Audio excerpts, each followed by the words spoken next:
right, we're going to start the overview of the machine. On the right-hand side of your machine, we still have the hand wheel. We haven't gotten away from one. We do have two USB ports. We have a slot on the side for your foot pedal down here, as well as an SD card slot. Don't worry too much about your SD card slot right now because that's usually used for updates and things they may plan in the future. You do have your sensor pen holder right here. You're going to get this in your supplies. Sensor pen will come right out. Put this back in, and it goes in on an angle, so it's easy in and easy out of that sensor pen. Moving to the front, you have a full color screen right here, very easy to see. Readability is excellent on this, and it's full color, and it's just very crystal clear and easy to accomplish your tasks. Moving to the front of your machine, right here we have our needle threader button. We do have our speed slider right here. Foot presser lifter button is right here. Your cutter, needle down, needle up. You have your auto lock key, your reverse, and your start stop button that you can use when you're not using your foot pedal. You do have this slider button right here. When you slide this, your plate will pop off, and it's easy in or easy off, easy on of that plate.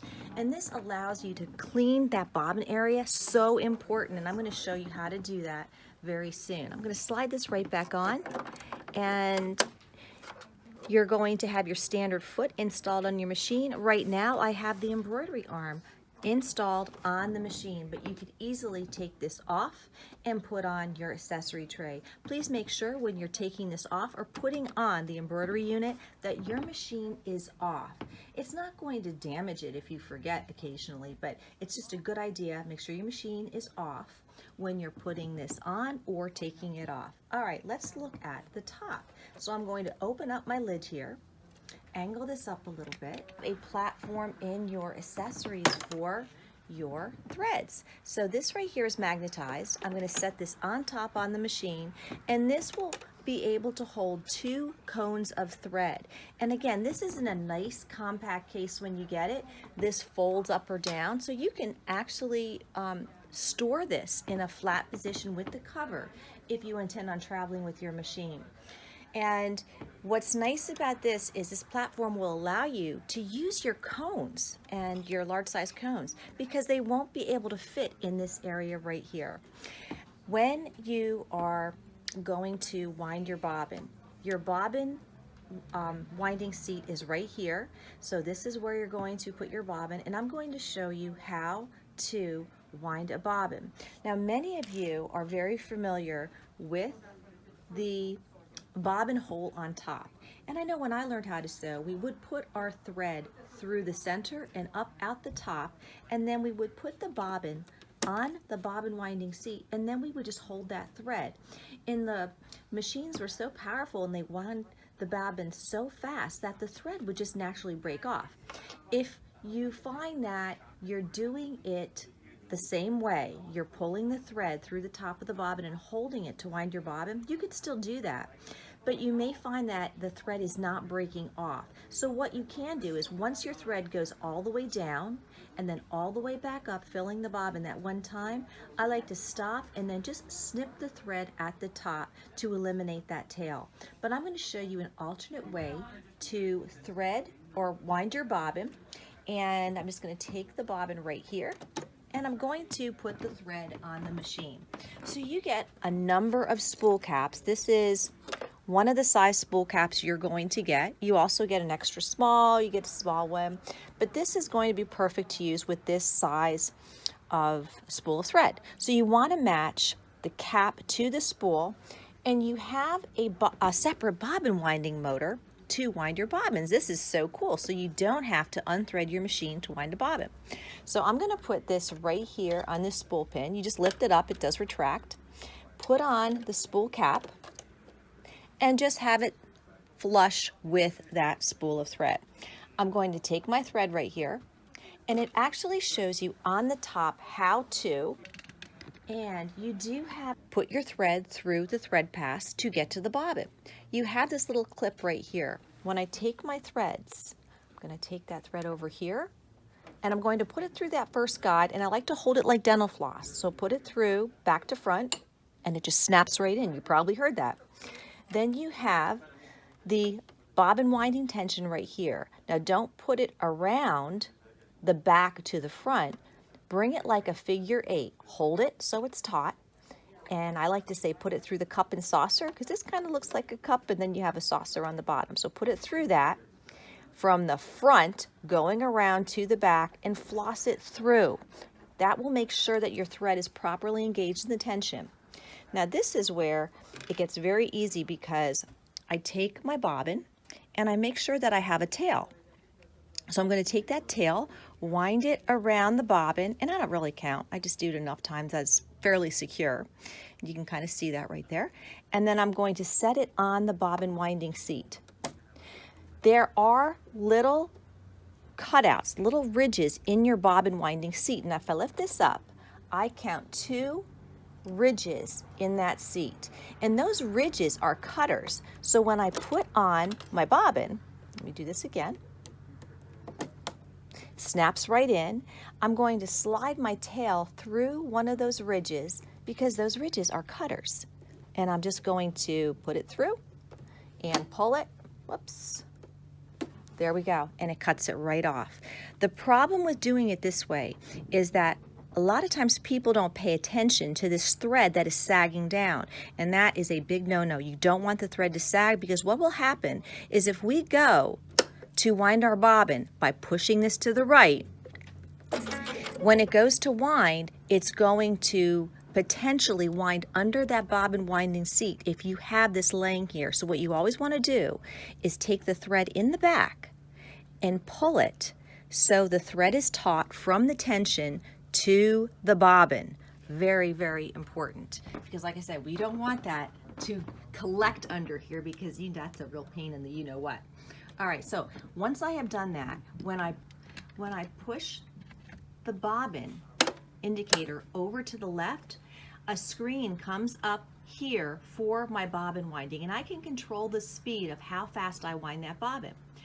I like it at the fastest setting, but keeping that in mind, I always like to watch what's going on up top, because you never ever want to risk not looking here when you're winding the bobbin, because again, if it winds under that seat, you're going to be in trouble.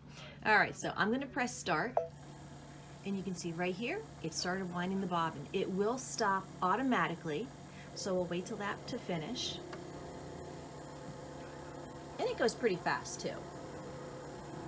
And you can control how full you want your bobbin. Whoops, there's a lever right on top here. And I want a very full bobbin. But if you don't want the fullest bobbin, you can control how much thread is on there with this slider right here. I always have it set to the max. When it stops, it's going to click automatically. This will retract. And I'm going to take this off. And again, you have cutters on your bobbin winding seat.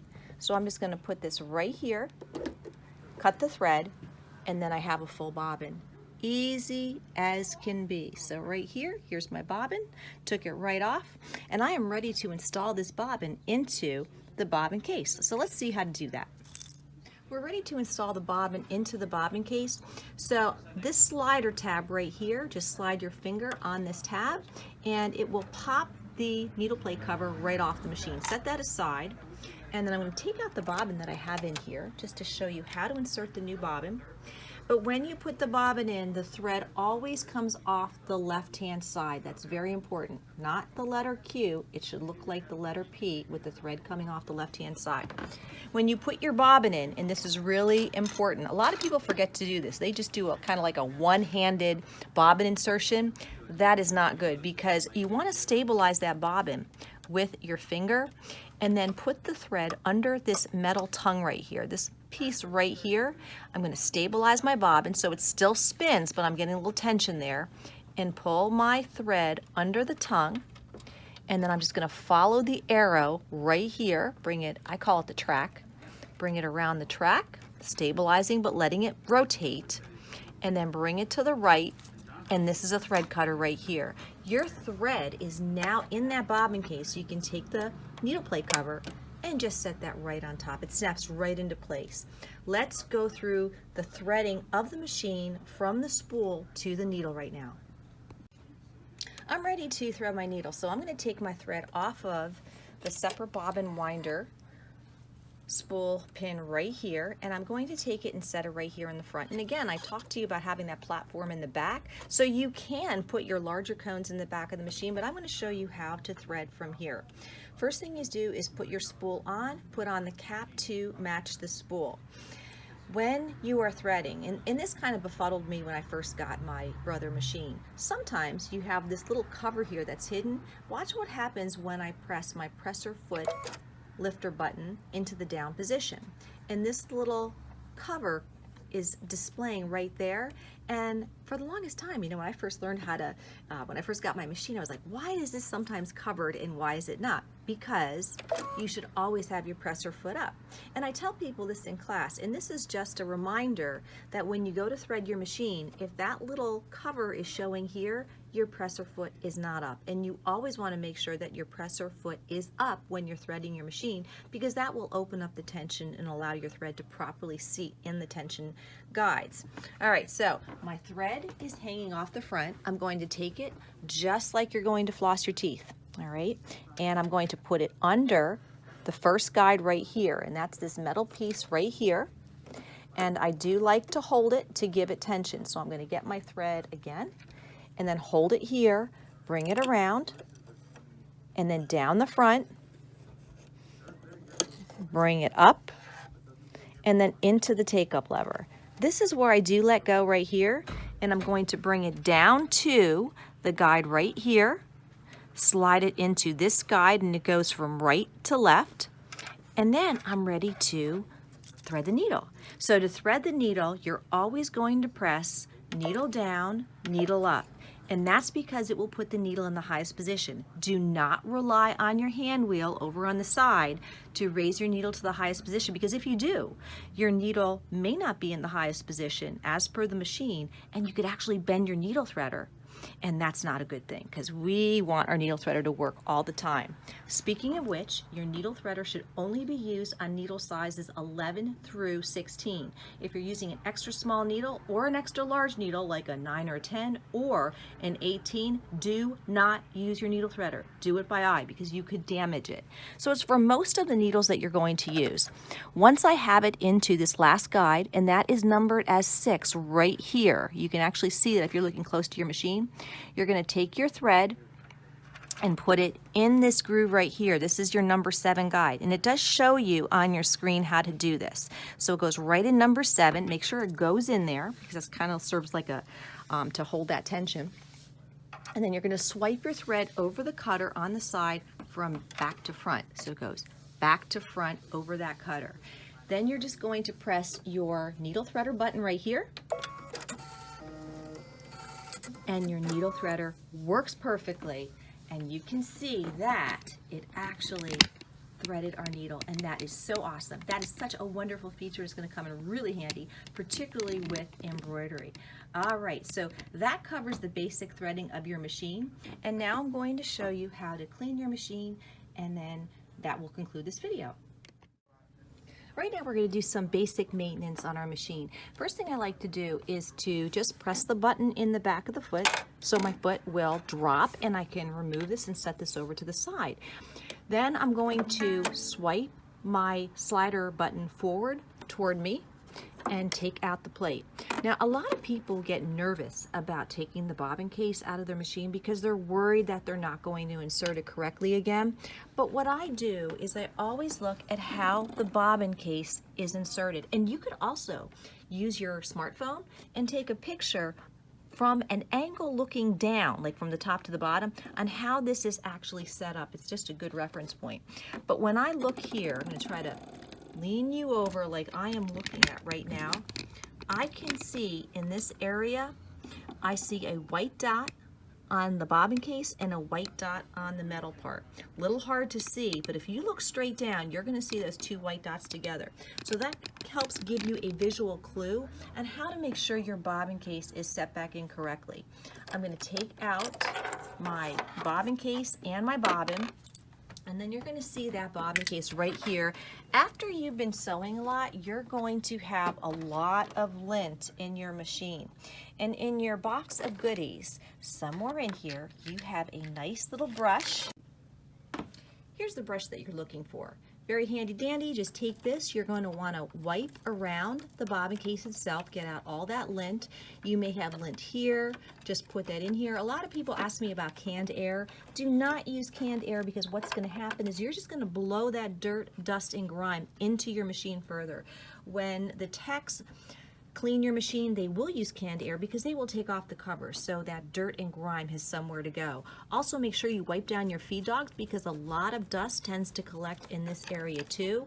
A clean machine is a happy machine. It's going to help you get more use, quality use out of your machine, between bringing it in for your service, your annual service. So right here, here's my bobbin case, and I do have that white little dot right here.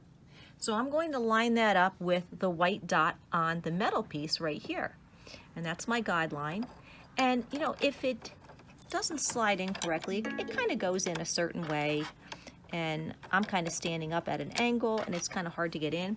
But once I get it in, it just kind of pops right in. There is a little wiggle in that. Don't worry, that's normal. And then take your plate, put it on, angle it, and then press it down. Now I'm going to slide off the needle cover plate, take my bobbin, and remember what I said, the thread comes off the left-hand side like the letter P. Put it in here, into that bobbin case, stabilize it with your finger, put your thread under this metal tongue right here, and then bring it around the track, swipe it to the right, and you are in business. You are now ready for sewing. All right, if you want to do free motion quilting on your machine, you're probably not going to want to swipe it over the cutter, leave your tail, and then do your needle down, needle up, and draw up that bobbin thread. But it naturally is just going to cut that at a very short length, about a 1/2 inch. And then when you're finished, take whatever foot you want to put on, and you can either lower your presser foot, or what I like to do is just push up on the groove into the bar of the shank, and it snaps right into place. All right, next video, we are going to be covering all the goodies that came in our accessory box, or at least most of them anyway. All right, so be sure.